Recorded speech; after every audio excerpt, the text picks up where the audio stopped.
The Ballad of Ashwellthorpe. Once there lived a man, deny it that they can, who liberal was to the poor. I dare boldly say they ne'er were sent away empty-handed from his door.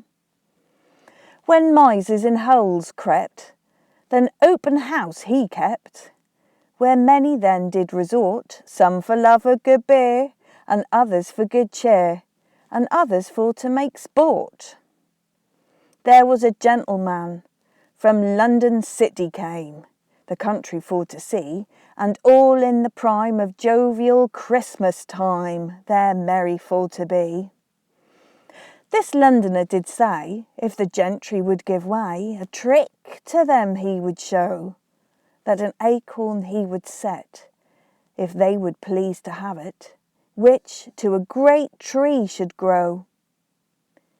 The acorn he pulled out and showed it all about in his hand, then took it again in the presence of them all, and in the middle of the hall he sat down the acorn plain.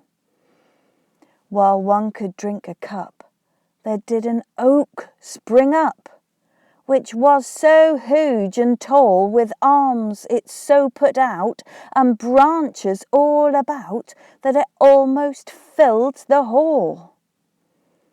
This oak then did bear, which was a thing most rare, acorns both black and brown, for which the swine did busk, and they did lose their husk as they come tumbling down.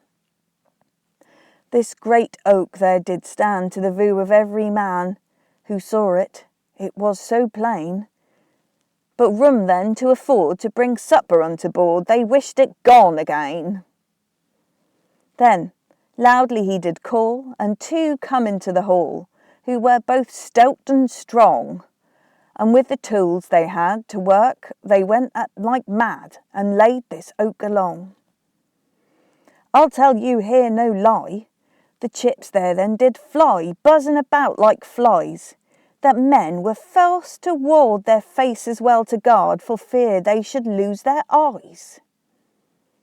He bid them then be bold, and every one take hold, this oak for to carry away, and they all hold did get, but could not stir it a whit, but still along it lay.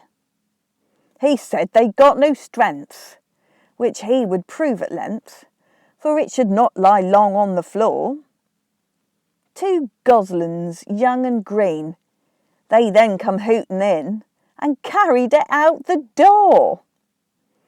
Then gone was the oak, that had so many a stroke before that it fell down. Thus, as it grew in haste, so quickly did it waste, not a chip then could be found. This story is very true, which I have told to you. 'Tis a wonder you didn't hear it. I'll lay a pint of wine, if Parker and old Hind were alive, then they would swear it.